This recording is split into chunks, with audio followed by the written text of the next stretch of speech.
오늘은 이 5000년 역사상 가장 위대한 지도자였다. 제가 이렇게 평가하는 박정희 대통령에 대해서 좀 알아보겠습니다. 여러분 박정희 뭐 얘기를 하는데 박정희 훌륭하다. 또 박정희는 욕심 많은 독재자다. 이렇게 상반된 이야기들이 우리 사회에 이렇게 이제 편배하고 있는데, 그럼 박정희에 대해서 과연 여러분들은 얼마만큼 알고 있는가? 또 박정희를 폄하하는 사람들은 박정희에 대해서 얼마만큼 알고 있길래 그렇게 폄하를 하는가? 여기에 대해서 좀 알아보겠습니다. 문재인 대선 후보죠. 공동선대위원장이라고 하는 사람 중에 안도현이라고 있어요. 공동선대위원장. 뭐라고 얘기를 했느냐. 이게 박근혜를 이제 공격하는 얘기인데, 부모가 다 같이 총에 맞아 죽었다는 것은 좀 생각해 볼 일이다. 이런 얘기를 했어요. 그러니까 박정희 대통령과 유경수 여사가 아주 많이 잘못해서 또 죽을 짓을 해서 그래서 죽었다. 뭐 이런 험악한 얘기입니다. 그런데 이제 어떻게 돼서 문재인 후보 쪽에서 이런 얘기를 하느냐. 이게 바로 문재인의 정체입니다. 예. 문재인이 어떻게 했습니까? 대선에 출마하겠다고 하면서 우리 현충원을 갔는데 박정희 대통령 묘와 이승만 대통령 묘는 지나치고 곧바로 김대중 묘로 갔습니다. 그러면 박정희 대통령도 싫고 또 이 나라를 건설한 이승만 대통령도 싫다. 오직 문재인한테는 김대중 대통령뿐이다. 이런 얘기입니다. 그럼 김대중은 누구냐? 뭐 여기에서 다 말씀드릴 수는 없습니다만은 한마디로 얘기해서 김대중은 대한민국 건국을 부정하고 북한 정권에 충성한 사람입니다. 이게 역적입니다. 대한민국이 제대로 된 나라라고 하면은 이런 사람이 대통령이 될 수도 없었어야 했고, 또 대통령이 돼서 저지른 여러 가지 역적 행위에 대해서 여적죄로 처벌이 돼서 사형을 받아야 할 사람이에요. 이런 사람을 문재인이가 최고라고 최고의 인물로 여긴다. 예. 그러면 박정희 대통령은 뭘 했느냐? 이 나라를 건설을 했어요. 김대중은 뭘 했느냐? 이 나라를 파괴하고 북한에 넘겨주려 했어요. 예. 이런 김대중은 대한민국 사람들한테 진실을 보여줄 게 없어. 보여줄 진실은 거의 없어. 전부 거짓말, 왜곡된 거.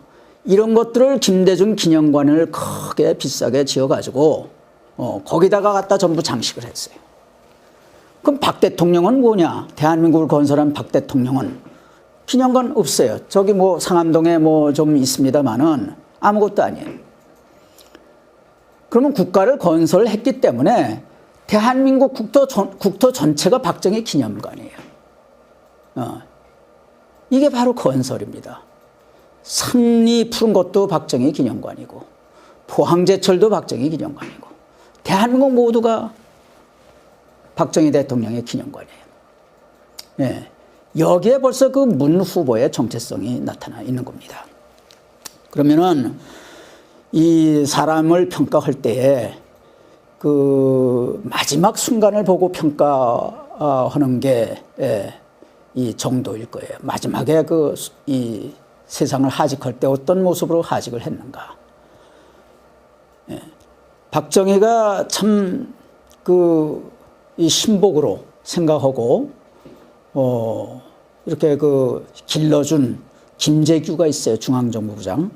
그 사람이 어느 날 많은 사람 무슨 생각을 했는지 귀신에 쓰였는지 박정희 대통령을 쐈어요. 쏘고 나서 그 사람이 뭐라고 그랬느냐 하면은 이 조사관이 이제 물으니까 왜 박정희 대통령이 살아 계셔야 당신이 빛날 텐데 박정희 대통령을 그렇게 쏴버리면은 당신도 아무것도 아닌데 왜 그렇게 쐈습니까? 그러니까 그 사람이 뭐라고 얘기를 했느냐 하면은 김재규가 내 앞에 사람들이 문전성시를 이루었다. 나를 존경한다고 그랬다. 근데 박정희 대통령은 근엄해서 별로 사람들이 안 간다. 박정희 대통령만 죽이면은 자기 앞에 그 문정성시를 이루었던 사람들이 다 자기를 따를 줄 알고 대한민국 국민이 다 자기를 좋아할 줄 알았다. 이런 망상에 빠져가지고 박 대통령을 시해했다고 그래요. 그 시해를 했어요. 그 박정희 대통령이 총에 맞았습니다. 가슴에 맞고 또 뒤로 가서 여기 머리에 대고 또 쐈어요. 예. 그 가슴에 쐈을 때 푹 이렇게 그 엎어졌는데 이웃에 있는 사람이 각하 괜찮으세요? 나는 괜찮다. 태연하게. 예. 그러고 돌아왔습니다. 그 김계원이라는 사람이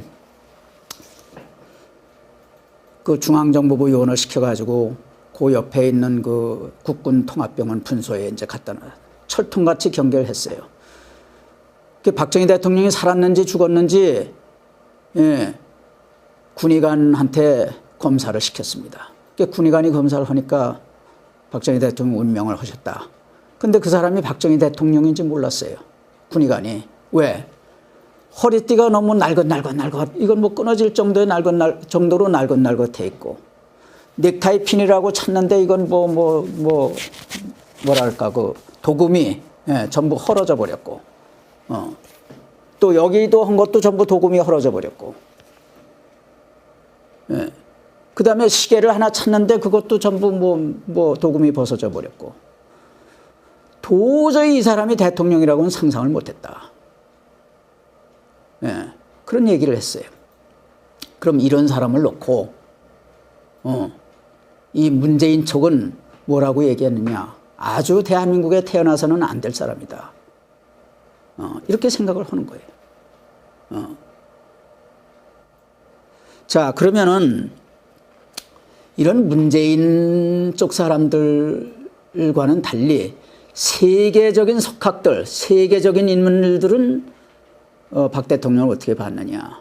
우리가 그런 얘기가 있습니다. 10사람을 인솔해 가지고 똑같은 견학 코스를 구경을 시켰는데 갔다 와서 10사람에게 뭘 보았느냐고 물으니까 각자 본 게 달랐다. 각자는 자기 머릿속에 있는 것만큼만 봤다. 똑같은 걸 봤는데도 머릿속에 있는 것만큼 보는 거예요. 예. 그러니까 이게 박정희를 놓고 문재인 쪽 사람들이 보는 거하고 세계 유수 인물들이 보는 거하고 어떻게 다른지 한번 좀 비교 좀 해보세요. 자, 여기 그 석학 중에 석학이라고 하는 키신저 다 아시죠? 미국에. 그 양반이 뭐라고 얘기했느냐 하면은 19세기, 20세기에 무력으로 정권을 잡아서 나라를 구한 혁명가들이 있었다. 5개다. 하나는 일본의 명치 유신, 두 번째는 터키의 게말 파샤, 이집트의 나세르, 페루의 벨라스코, 한국의 박정희다. 이 중에서 경제 발전을 일으킨 경제 발전에서 기적을 일으킨 사람은 오직 박정희 한 사람뿐이다. 이런 얘기를 했어요. 그리고 민주화하고 이 산업화라고 하는 것은 동시에 이루어질 수가 없다. 동시에 이루어질 수 없는 것임에도 불구하고 동시에 성공을 시키려고 하다가 국가를 망친 사람이 있다. 바로 소련의 고르바초프다. 이런 얘기를 키신저가 했어요. 그런데 이 박정희 대통령의 경우에는 먼저 산업화를 하고 그 다음에 민주화를 한 소위 민주화의 토대를 일으킨 사람이 박정희다. 그래서 나는 박정희를 엄청 높게 평가한다. 이런 얘기를 했습니다. 키신저가. 그 다음에 제3의 물결로 유명한 그 엘빈 토플러는 이런 얘기를 했어요. 민주화는 산업화가 끝나야 가능한 것이다. 자유는 그 나라 수준에 맞도록 적당히 통제돼야 된다. 예를 들면 1974년도에 제가 미국에 갔는데 백인이 운영하는 식당에 흑인들이 못 갔어요. 이게 당시의 미국의 민주주의입니다. 민주주의라고 하는 것은 한꺼번에 도약하는 게 아니라 점진적으로 그 미국에서도 그 노예가 있었잖아요. 어떻게 노예가 있습니까? 예? 민주국가에서. 예. 자, 이렇게 이를 적당히 제한되어야 하는데 이를 놓고 독재라고 하는 것은 언어 도단이다. 박정희 편을 들었어요. 예. 박정희 모델은 누가 뭐래도 세계가 다 본받고 싶어 하는 모델이다. 엘빈 토플러. 그 다음에 강대국의 흥망이라고 한때 유명했던 그 폴 케네디. 이 양반이 뭐라고 얘기했느냐 하면 박정희는 세계 최빈국의 나라를 불과 20년 만에 세계 정상급의 경제로 도약을 시킨 사람이다. 이렇게 얘기를 했어요. 그 다음에 지금 러시아를 이제 통치하고 있는 푸틴은 뭐라고 얘기했느냐 하면은 박정희 대통령에 대한 책이라고 하면은 어떤 말로 쓰여졌든 간에 다 나한테 가져와라. 난 다 읽고 싶다. 예. 그는 내 모델이다. 그 다음에 아이젠하워는 뭐라고 했느냐. 박정희가 없었다고 하면은 공산주의의 마지노선이 무너졌다. 그 다음에 리관유, 소위 싱가포르의 이광유, 그 양반은 뭐라고 얘기를 했느냐 하면은 박정희 대통령이 눈앞에 이익만 쫓았다고 하면은 현재의 대한민국은 없었다. 말레이시아의 마하티르, 그 다음에 캄보디아의 훈센 정 총리들도 박정희 추종자로 유명하지 않느냐. 예를 들면은 1970년 초에 박정희 대통령이 이 마하티르에게 요청을 했어요. 좀 마하티르 말레이시아 좀 견학을 하고 싶다. 그때 당시에 박 대통령이 어떻게 생각을 했느냐 하면은 이 말레이시아에는 6집 걸러서 자가용이 한 대 있었어요. 예. 그러면은 박정희 대통령의 당시 계산으로는 한국에 35년 정도는 돼야 저 정도가 되지 않겠느냐. 그래서 참 본받고 싶어서 저 견학을 가고 싶다고 했는데 마하티르가 당신 같은 독재자 만나고 싶지 않다. 하도 한국에서 독재자 하니까 진짜 독재자인 줄 알고. 근데 지금은 박정희 대통령 최고로 존경한대요. 예. 그 다음에 등소평은 뭐라고 얘기했느냐. 박정희 대통령은 내 멘토다. 등소평이. 예. 그래가지고 등소평이 뭐 빨간, 뭐 까만 고양이가 됐든 뭐 하얀 고양이가 됐든 잘 살게 만들면 될 거 아니냐. 이렇게 아주 개방을 해서 박정희 모델을 따라가지고 오늘날의 중국을 지금 건설하도록 유도한 거예요. 예. 그 다음에 후진타오는 뭐라고 얘기했냐면 나는 새마을운동을 많이 연구했다. 그다음에 지금 상당수의 중국 국민들이 박정희를 존경한다. 이런 얘기했어요. 근데 김정일은 또 그 전에 소를 몰고 간 정주영 회장한테 뭐라고 얘기했느냐 하면은 뭐 옛날에 유신이다 하고 박정희를 욕하지만은 박정희는 새마을운동을 통해서 경제성장을 하지 않았냐. 서울을 봐라. 서울은 내가 보기에 도쿄보다 더 멋있다. 이건 민족의 자산이다. 이런 얘기를 했어요. 여기 문재인 쪽 사람들은요, 김정일 맛도 못해요. 뭐 이런 사람들이 다 있는지 모르겠어요. 응?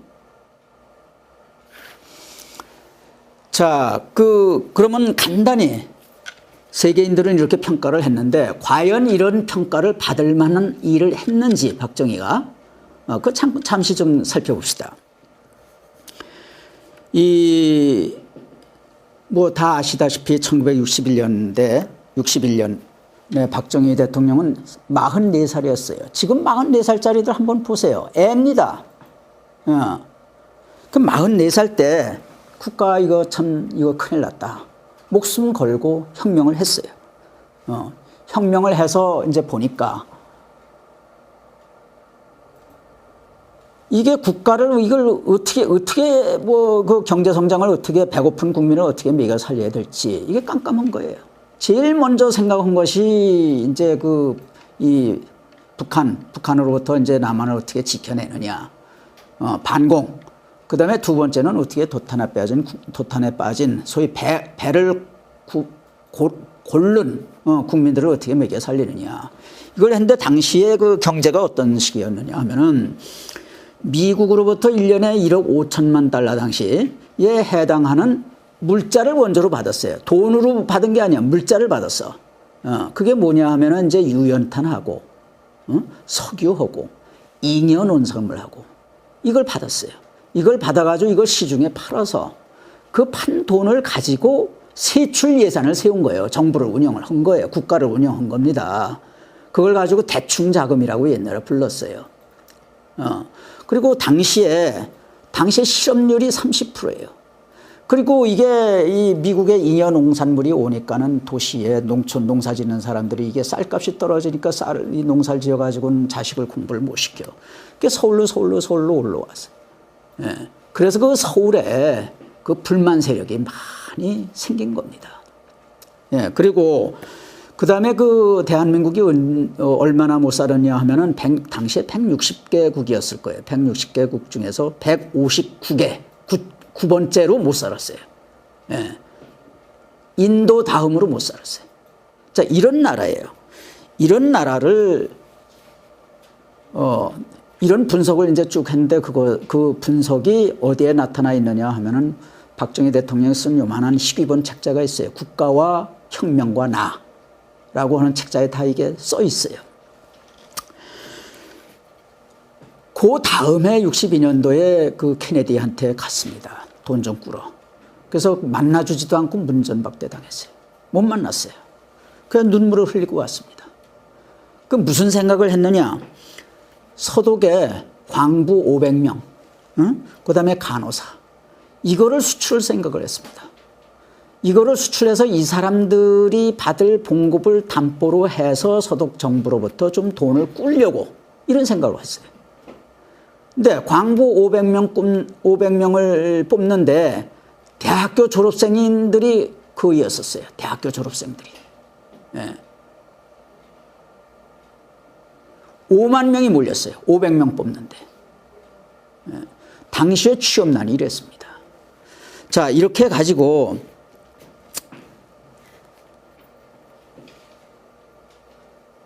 광부는 뭐 지하 1000km, 1000m, 1km, 지하 1km에서 일을 했고 간호사들은 매일 밤낮으로 시체를 닦았어요.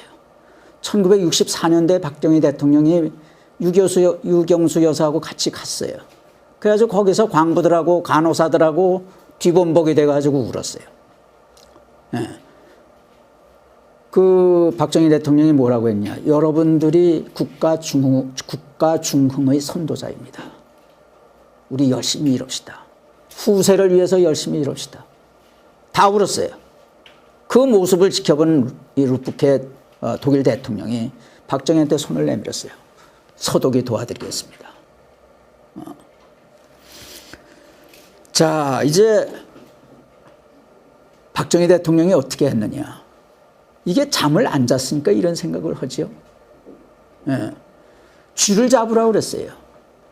쥐털을 가지고 이제 밍크 제품을 만들었습니다. 그게 코리안 밍크예요. 예. 그 다음에 머리카락을 자르라고 그랬어요. 그 머리카락으로 가발을 만들었어요. 그 가발 산업은 지금도 대한민국이 1등이에요. 예. 그 다음에 이게 어떻게 그런 생각을 했는지 참 지금 생각해도 어떻게 저런 생각을 다 했을까. 기능공을 갑자기 양성을 시켰어요. 기능공을.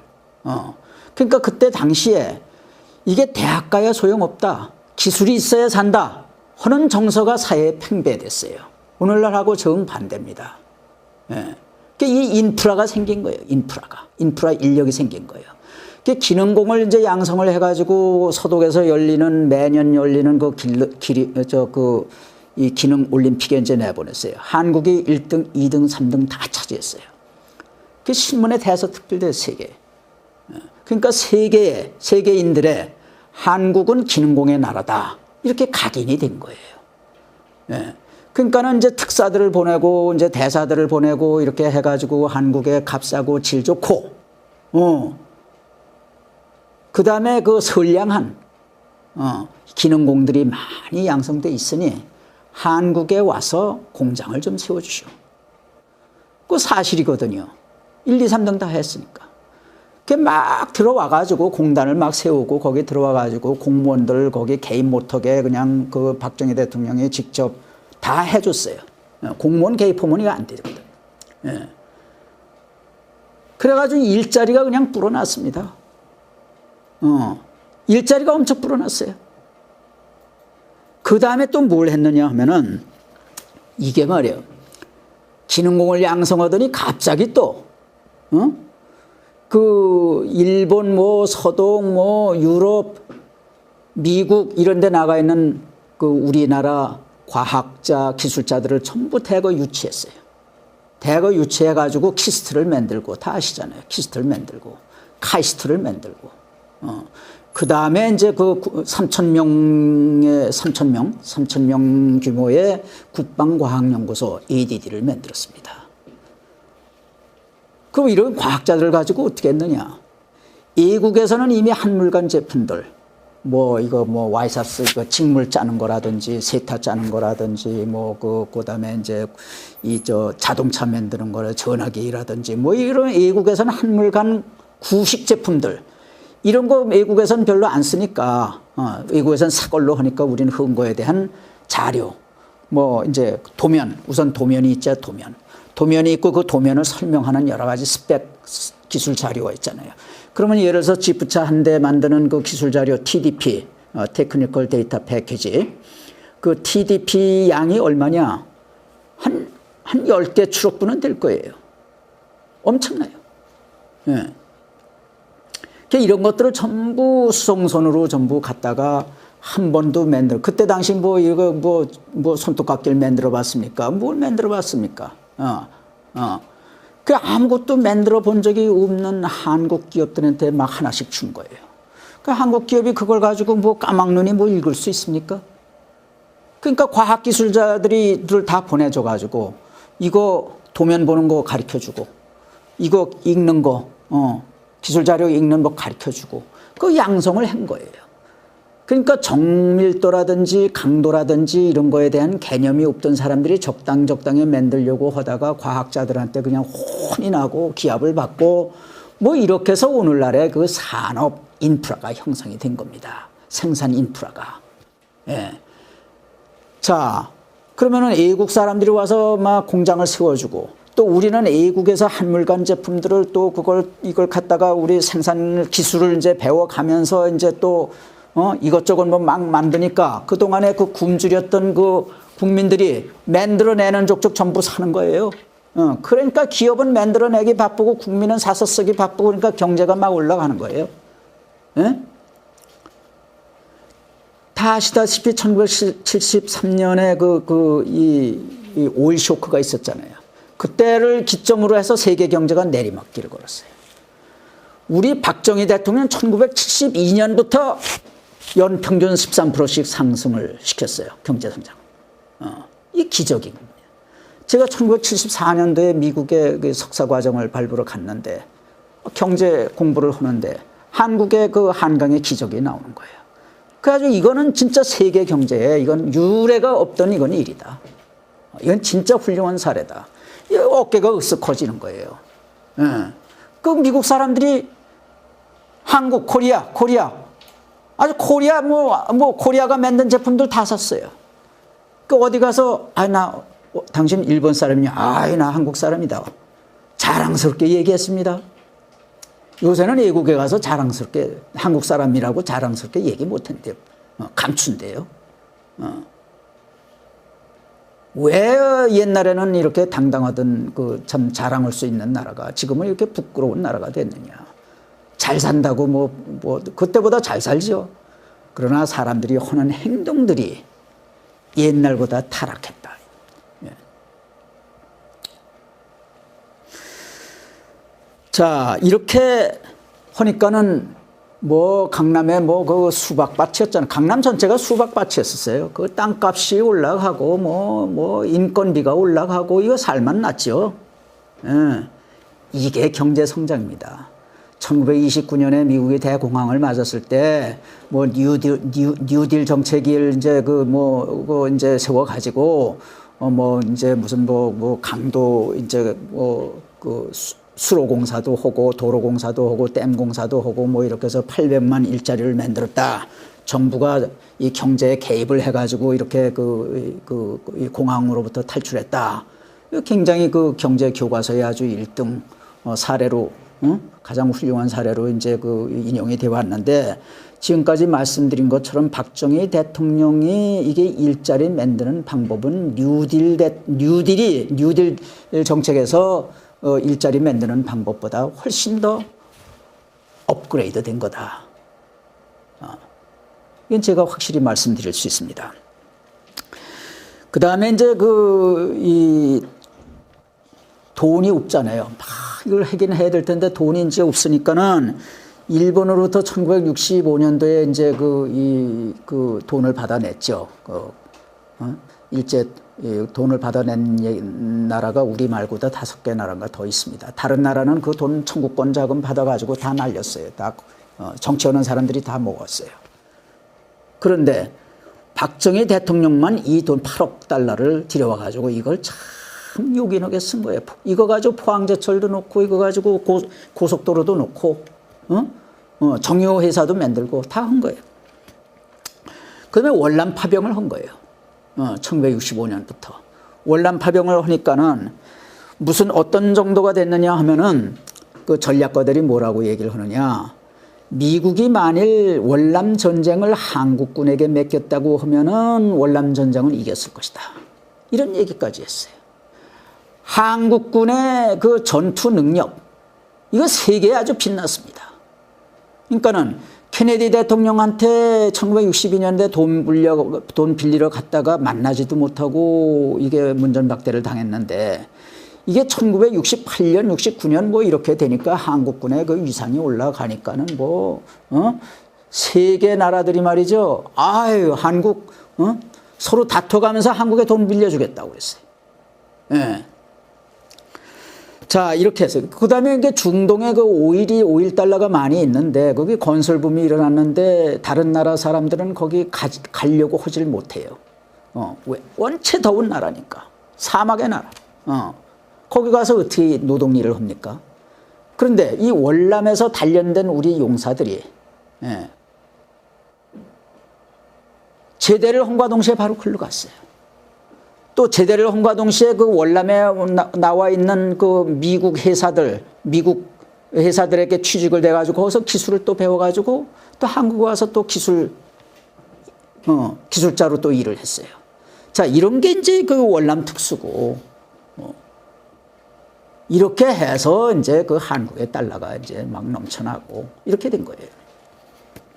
자, 이렇게 박정희 대통령은 그냥 분주하게 뛰고 있는데 밤잠 안 자고 뭘 할까 생각을 하고 이렇게 하는데 그 당시에 양김, 김대중, 김영삼 이런 사람들은 뭐였냐면 고속도로 만드는데도 그거 못 만들게 그냥 가서 팔자로 큰 대자로 가서 누워있고 회방을 하고 또 월남에 파병을 하니까 젊은 피를 팔아먹는다 이런 욕을 하고 그 다음에 미국에 대해서는 또 어떻게 되느냐 하면은 주한미군을 철수시키고 원조를 중단해서라도 이 박정희 독재를 이거 막아달라 이딴 소리 하고 다녔어요. 아니 이게 이렇게 이러는 사람이 무슨 독재입니까? 예. 그러니까 이 사람들 때문에 일을 못한 거예요. 여기에 빨갱이들이 달라붙어가지고 빨갱이하고 한 팀이 돼가지고 이제 박정희를 이제 몰아가니까. 그런데 이제 예를 들어서 그 유신이라고 하는 게 1974년도 아닙니까? 한참 경제 성장을 하고 있는데 이 두 김씨라는 사람은 다니면서 이게 어린애도 이런 짓을 안 할 텐데 이런 험악한 짓을 하고 다니고 빨갱이들하고 어울려가지고 통일하자고 그러고 이런 양김한테 정권을 내놨다. 그러면 뭐 김대중이 정권을 가져가든지 김영삼이 정권을 가져가든지 했을 거 아니냐 이게요. 그랬다면은 그때 넘어갔어요. 그때 한국은 북한으로 넘어갔습니다. 이게 누울 자리 보고 발을 뻗으랬다고. 박 대통령이 어떻게 그거를 건설한 나라인데 그거를 해가지고 그 죽을 써서 뭐 개한테 주듯이 이 나라를 그 사람들한테 줍니까? 주면은 그 나라 바로 북한으로 넘어갈 줄 뻔히 알면서 이러니까 못 준 거예요. 이게 유신이에요. 근데 사람들은 이런 것까지를 생각 못하고 뭐 더 그때 내놨어야 되는데 너무 권력욕이 많아서 뭐 못했다든지 그러면 그 사람들한테 한번 물어봅시다. 유신을 비판하는 사람들한테 물어봅시다. 그럼 그렇게 그 사람들한테 줘서 북한으로 넘어갔어도 좋아요? 예? 이거 비판할 걸 비판해야죠. 예. 그 아까 얘기한 그 마하티르 그 말레이시아 마하티르는요 35년 동안 했어요. 응? 자, 이게 박정희입니다. 이렇게 해놨기 때문에 아까 말씀드린 세계적인 인물들이 박정희를 이렇게 높이 평가하는 겁니다. 그런데 이게 이 빨갱이들은 왜 박정희를 저렇게 못살게 굴고 이승만을 욕을 하느냐. 저 사람들이 증오하는 거는요. 박정희, 이승만만 증오하는 게 아니에요. 메가더도 증오하고 미국도 증오해요. 그 다음에 재벌도 증오해요. 왜? 재벌이 이 나라 경제를 일으켰기 때문에 이 나라가 부강해졌어. 저 재벌이 없으면 이 나라가 부강 안 해졌고 그러면 북한에 흡수 통일될 수 있을 텐데 이게 재벌들 때문에 이 나라가 너무 부자가 됐어. 이래 증오하는 거예요.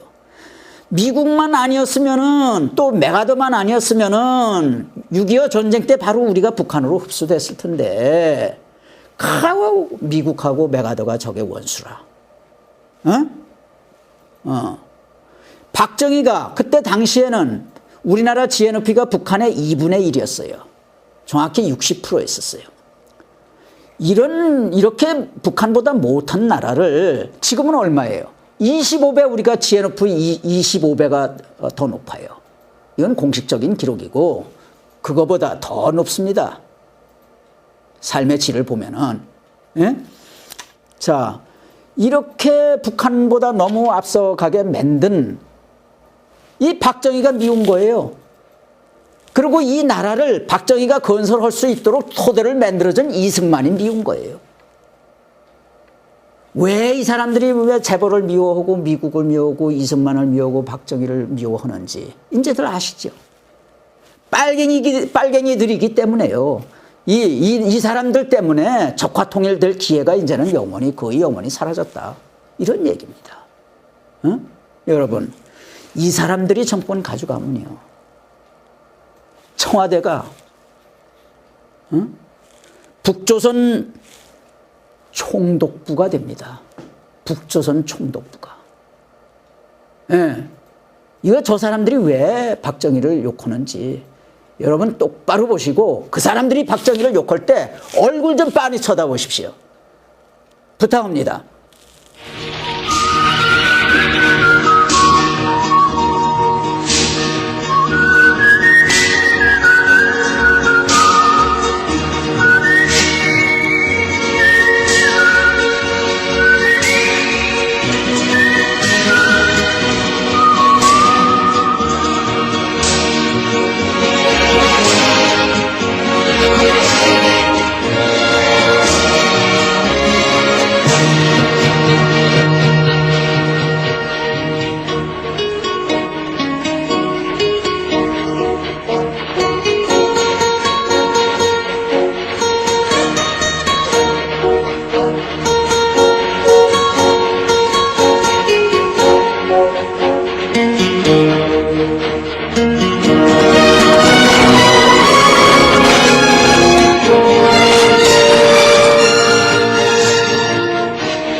1974년도에 제가 미국에 갔는데 백인이 운영하는 식당에 흑인들이 못 갔어요. 이게 당시의 미국의 민주주의입니다. 민주주의라고 하는 것은 한꺼번에 도약하는 게 아니라 점진적으로 그 미국에서도 그 노예가 있었잖아요. 어떻게 노예가 있습니까? 예? 민주국가에서. 예. 자, 이렇게 이를 적당히 제한되어야 하는데 이를 놓고 독재라고 하는 것은 언어 도단이다. 이 박정희 편을 들었어요. 예. 박정희 모델은 누가 뭐래도 세계가 다 본받고 싶어하는 모델이다. 엘빈 토플러. 그다음에 강대국의 흥망이라고 한때 유명했던 그 폴 케네디. 이 양반이 뭐라고 얘기했느냐 하면 박정희는 세계 최빈국의 나라를 불과 20년 만에 세계 정상급의 경제로 도약을 시킨 사람이다. 이렇게 얘기를 했어요. 그다음에 지금 러시아를 이제 통치하고 있는 푸틴은 뭐라고 얘기했느냐 하면은 박정희 대통령에 대한 책이라고 하면은 어떤 말로 쓰여졌든 간에 다 나한테 가져와라.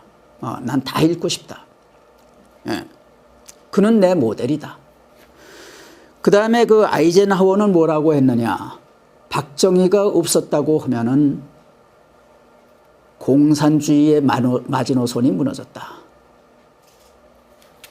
그 다음에 리관유, 소위 싱가포르의 이광유, 그 양반은 뭐라고 얘기를 했느냐 하면은 박정희 대통령이 눈앞에 이익만 쫓았다고 하면은 현재의 대한민국은 없었다.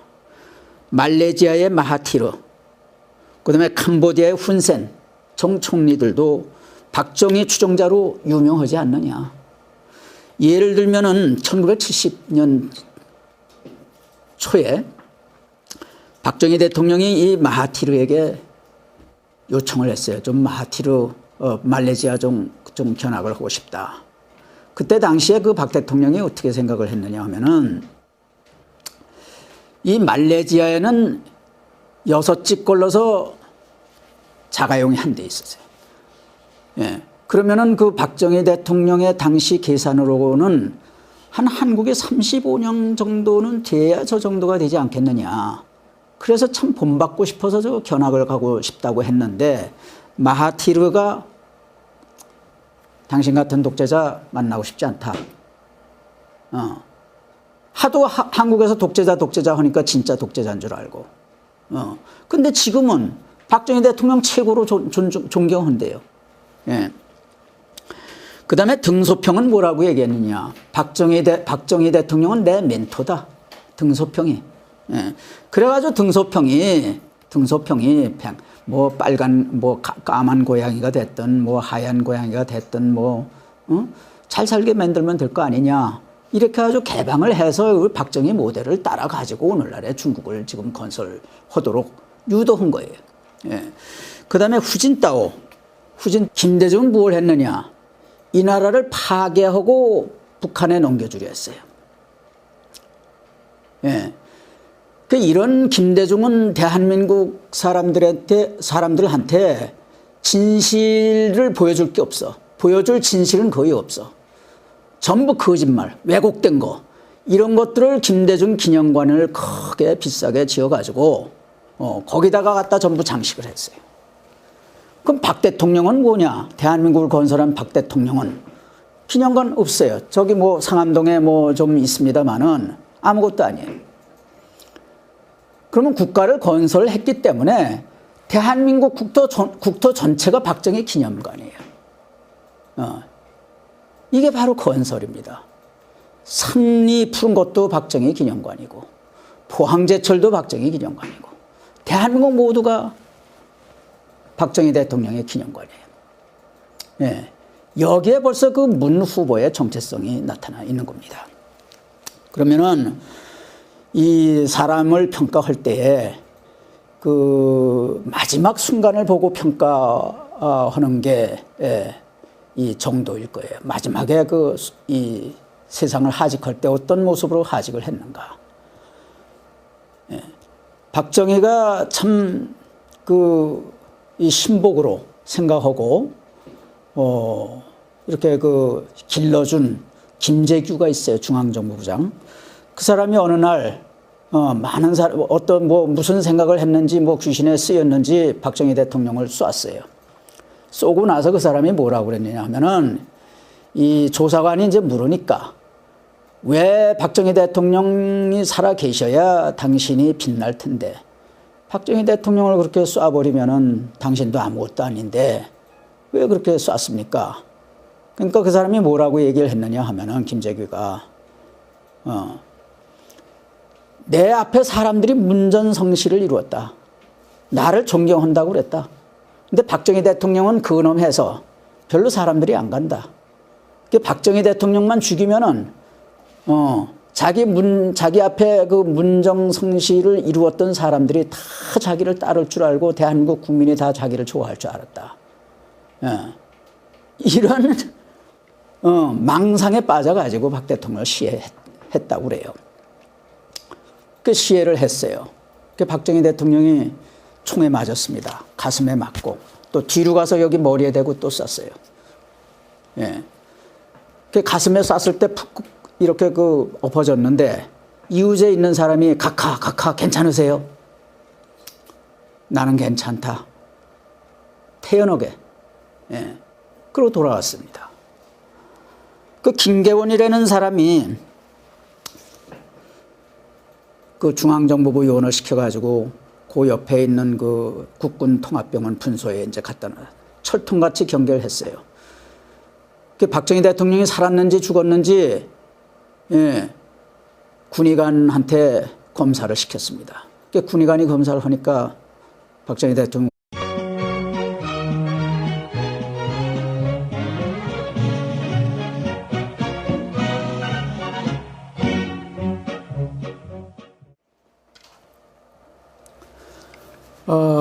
오늘은 이 5000년 역사상 가장 위대한 지도자였다. 제가 이렇게 평가하는 박정희 대통령에 대해서 좀 알아보겠습니다. 그 여러분 박정희 뭐 얘기를 하는데 박정희 훌륭하다. 또 박정희는 그 욕심 많은 독재자다. 이렇게 그 상반된 그 이야기들이 우리 사회에 이렇게 그 이제 팽배하고 있는데, 그럼 그 박정희에 대해서 과연 여러분들은 얼마만큼 알고 있는가? 또 박정희를 폄하하는 사람들은 박정희에 대해서 얼마만큼 알고 있길래 그렇게 그 폄하를 하는가? 여기에 대해서 좀 알아보겠습니다. 그 문재인 대선 후보죠. 그 공동선대위원장이라고 하는 사람 중에 안도현이라고 있어요. 공동선대위원장. 뭐라고 얘기를 했느냐. 이게 박근혜를 이제 공격하는 얘기인데, 부모가 다 같이 총에 맞아 죽었다는 것은 좀 생각해 볼 일이다. 이런 얘기를 했어요. 그러니까 그 박정희 대통령과 유경수 여사가 아주 많이 잘못해서 또 죽을 짓을 해서 그래서 죽었다. 뭐 이런 그 험악한 얘기입니다. 그런데 이제 어떻게 돼서 그 문재인 후보 쪽에서 이런 얘기를 하느냐. 이게 바로 문재인의 정체입니다. 예. 문재인이 어떻게 했습니까? 대선에 출마하겠다고 하면서 우리 현충원을 갔는데 박정희 대통령 묘와 이승만 대통령 묘는 지나치고 곧바로 그 김대중 묘로 갔습니다. 그러면 박정희 대통령도 싫고 또 이 나라를 건설한 이승만 대통령도 싫다. 오직 그 문재인한테는 김대중 대통령뿐이다. 이런 얘기입니다. 그럼 김대중은 누구냐? 뭐 여기에서 그 다 말씀드릴 수는 없습니다만은 한마디로 얘기해서 김대중은 대한민국 건국을 부정하고 북한 정권에 충성한 사람입니다. 이게 역적입니다. 대한민국이 제대로 된 나라라고 하면은 이런 사람이 대통령이 될 수도 없었어야 했고, 또 대통령이 돼서 저지른 여러 가지 역적 행위에 대해서 여적죄로 처벌이 돼서 사형을 받아야 할 사람이에요. 이런 사람을 문재인이가 최고라고 최고의 인물로 여긴다. 예. 그러면 그 박정희 대통령은 뭘 했느냐? 이 나라를 건설을 했어요. 운명을 하셨다. 근데 그 사람이 박정희 대통령인지 몰랐어요. 군의관이. 왜? 허리띠가 너무 날것날것 이건 뭐 끊어질 정도의 정도로 날것날것해 있고, 넥타이 핀이라고 찾는데 이건 뭐랄까 그 도금이 전부 헐어져 버렸고, 또 여기도 한 것도 전부 도금이 헐어져 버렸고, 그 다음에 시계를 하나 찾는데 그것도 전부 도금이 벗어져 버렸고, 도저히 이 사람이 대통령이라고는 상상을 못했다. 그런 얘기를 했어요. 그럼 이런 사람을 놓고 이 문재인 쪽은 뭐라고 얘기했느냐? 아주 대한민국에 태어나서는 안 될 사람이다. 이렇게 생각을 하는 거예요. 자, 그러면은 이런 문재인 쪽 사람들과는 달리 세계적인 석학들, 세계적인 인물들은 박 대통령을 어떻게 봤느냐. 우리가 그런 얘기가 있습니다. 10사람을 인솔해 가지고 똑같은 견학 코스를 구경을 시켰는데 갔다 와서 10사람에게 무엇을 보았느냐고 물으니까 각자 본 게 달랐다. 각자는 자기 머릿속에 있는 것만큼만 봤다. 똑같은 걸 봤는데도 머릿속에 있는 것만큼 보는 거예요. 예. 그러니까 이게 박정희를 놓고 문재인 쪽 사람들이 보는 거하고 세계 유수 인물들이 보는 거하고 어떻게 다른지 한번 좀 비교 좀 해보세요. 자, 여기 그 석학 중에 석학이라고 하는 키신저 다 아시죠? 미국에. 그 양반이 뭐라고 얘기했느냐 하면은 19세기, 20세기에 무력으로 정권을 잡아서 나라를 구한 혁명가들이 있었다. 5개다. 하나는 일본의 명치 유신, 두 번째는 터키의 게말 파샤, 이집트의 나세르, 페루의 벨라스코, 한국의 박정희다. 이 중에서 경제 발전을 일으킨, 경제 발전에서 기적을 일으킨 사람은 오직 박정희 한 사람뿐이다. 이런 얘기를 했어요. 그리고 민주화하고 이 산업화라고 하는 것은 동시에 이루어질 수가 없다. 동시에 이루어질 수 없는 것임에도 불구하고 동시에 성공을 시키려고 하다가 국가를 망친 사람이 있다. 바로 소련의 고르바초프다. 이런 얘기를 키신저가 했어요. 그런데 이 박정희 대통령의 경우에는 먼저 산업화를 하고 그 다음에 민주화를 한, 소위 민주화의 토대를 일으킨 사람이 박정희다. 그래서 나는 박정희를 엄청 높게 평가한다. 이런 얘기를 했습니다. 키신저가. 그 다음에 제3의 물결로 유명한 그 엘빈 토플러는 이런 얘기를 했어요. 민주화는 산업화가 끝나야 가능한 것이다. 자유는 그 나라 수준에 맞도록 적당히 통제돼야 된다. 예를 들면 나오는 뭐라고 얘기했냐면 나는 새마을운동을 많이 연구했다. 그다음에 지금 상당수의 중국 국민들이 박정희를 존경한다. 이런 얘기했어요. 근데 김정일은 또 그 전에 그 소를 몰고 간 그 정주영 회장한테 뭐라고 얘기했느냐 하면은 뭐 옛날에 유신이다 뭐다 하고 박정희를 욕하지만은 박정희는 그 새마을운동을 통해서 경제성장을 하지 않았냐. 서울을 봐라. 서울은 내가 보기에 그 도쿄보다 더 멋있다. 이건 민족의 자산이다. 이런 얘기를 했어요. 그 여기 문재인 쪽 사람들은요. 김정일 맛도 못해요. 뭐 이런 사람들이 다 있는지 모르겠어요. 응? 자, 그러면 간단히 세계인들은 이렇게 평가를 했는데 과연 이런 평가를 받을 만한 일을 했는지 박정희가 그거 잠시 좀 살펴봅시다. 이 뭐 다 아시다시피 1961년대 61년에 박정희 대통령은 44살이었어요. 지금 44살짜리들 한번 보세요. 애입니다. 그 44살 때 국가 이거 큰일 났다. 목숨 걸고 혁명을 했어요. 혁명을 해서 이제 보니까 이게 국가를 이걸 어떻게 뭐 그 경제 성장을 어떻게 배고픈 국민을 어떻게 먹여 살려야 될지 이게 깜깜한 거예요. 제일 먼저 생각한 것이 이제 이 북한으로부터 이제 남한을 어떻게 지켜내느냐, 반공.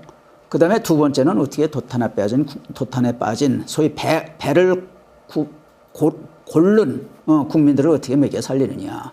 이걸 했는데 당시에 그 경제가 어떤 식이었느냐 하면은 미국으로부터 1년에 1억 5천만 달러 당시에 해당하는 물자를 원조로 받았어요. 돈으로 받은 게 아니야. 물자를 받았어.